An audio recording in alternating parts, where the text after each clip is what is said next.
제6강 1인 회사. 이번 시간에는 1인 회사의 법리에 대해서 살펴보겠습니다. 전번 시간에 본 것처럼 현행 상법에서는 회사의 요소를 영리성과 법인성, 이 두 가지로 보고 있습니다. 그런데 과거에는 여기에 사단성, 즉 복수의 사원이 존재해야 한다는 요건도 회사의 요소로 생각했습니다. 회사라는 것은 기본적으로 여러 사람이 함께하는 공동기업이라고 보았기 때문입니다. 하지만 현실에서는 특히 주식회사의 경우 한 사람이 회사의 발행주식을 전부 소유하고 사실상 혼자 회사를 지배하고 운영하는 경우가 많습니다. 이처럼 현실에서는 1인 회사가 존재하기 때문에 사단성이 회사의 본질적 요소인가에 관하여 논쟁이 계속되었습니다. 그 결과 2011년 상법 개정에서는 회사의 요소에서 사단성 요건을 삭제하게 되었고 현재에는 1인 회사 자체를 인정하는데 별다른 이견이 없습니다. 다만 1인 회사가 가능한 회사 형태는 주식회사, 유한회사, 유한책임회사입니다. 한명회사와 합자회사의 경우에는 법률에서 복수의 사원을 요구하고 있기 때문에 1인 회사가 될 수 없습니다. 이제 1인 회사와 관련된 판례 법리를 살펴보겠습니다. 1. 주주총회. 먼저 주주총회의 절차입니다. 1인 회사의 법리는 전원 출석 총회의 법리에서부터 출발합니다. 전원 출석 총회의 법리란 모든 주주가 총회에 출석하여 결의를 하고 그 결의에 아무도 이의를 제기하지 않는 경우 비록 소집 절차나 결의 방법에 하자가 있더라도 그 결의를 유효하게 본다는 판례 법리입니다. 즉, 형식적인 절차보다는 모든 주주의 실질적인 의사를 더 중시하겠다는 취지입니다. 이 법리는 1인 회사에서 더욱 쉽게 적용될 수 있습니다. 1인 회사에서는 주주가 단 한 명뿐이기 때문에 그 1인 주주가 총회에 참석하면 이미 전원 출석 총회가 됩니다.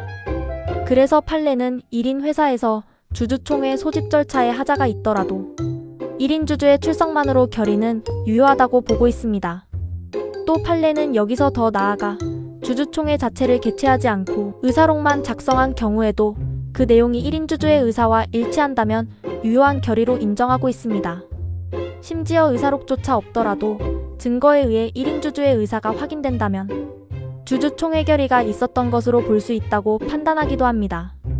결국 판례의 핵심은 1인 회사에서는 형식적인 절차보다는 1인 주주의 실질적 의사를 기준으로 주주총회 결의의 존재 및 유효성을 판단하겠다는 것입니다. 또 하나 기억할 사항이 있습니다. 원래 주식회사의 영업양도는 주주총회의 특별결의가 필요합니다.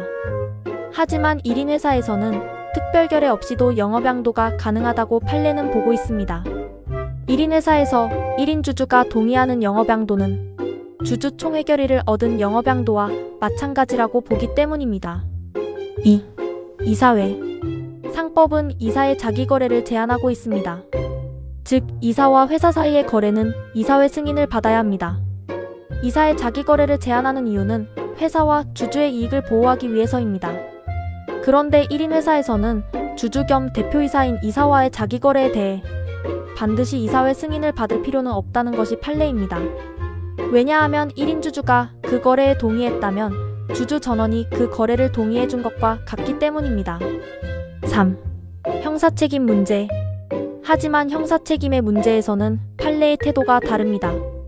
1인 회사의 경우 판례는 회사법상의 절차 문제에서는 완화된 기준을 적용하면서도 형사책임 문제에서는 법인격 독립의 원칙을 엄격하게 적용합니다. 그래서 1인 주주가 회사 재산을 임의로 사용하거나 처분했다면 회사와 주주는 별개의 인격체라는 전제에서 횡령이나 배임 등의 형사책임이 인정될 수 있습니다. 사례를 하나 살펴보겠습니다. 원래 이사의 보수는 주주총회에서 결정하는 것이 원칙입니다. 보통은 주주총회에서 보수의 한도액을 정하고 구체적인 금액은 이사회에서 결정합니다. 그런데 사례의 1인 회사에서는 이사에게 보수를 지급하면서 단 한 번도 주주총회를 개최하지 않았습니다.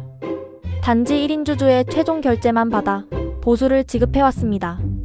그런데 나중에 회사는 특정 이사의 퇴직금을 지급할 수 없다고 주장했습니다. 퇴직금도 이사의 보수에 포함되는데 주주총회 결의가 없었다는 이유였습니다. 이에 대해 판례는 비록 주주총회 결의나 의사록이 존재하지 않더라도 그동안의 업무 관행과 내부 규정을 보면 사실상 1인 주주의 승인 아래 보수가 지급되어 왔다고 볼 수 있으므로 주주총회 결의가 있었던 것으로 인정된다고 판단했습니다. 결국 이 판례는 1인 회사에서는 형식적인 절차보다 1인 주주의 실질적 의사를 중시한다는 점을 보여주는 사례라고 하겠습니다. 정리하면 1인 회사 법리의 핵심은 세 가지입니다. 첫째, 현행 상법은 1인 회사를 인정한다는 점입니다. 둘째, 주주총회와 이사회 절차에서는 1인 주주의 실질적 의사를 중시한다는 점입니다. 셋째, 그러나 형사책임 문제에서는 법인격 독립의 원칙을 엄격하게 적용한다는 점입니다.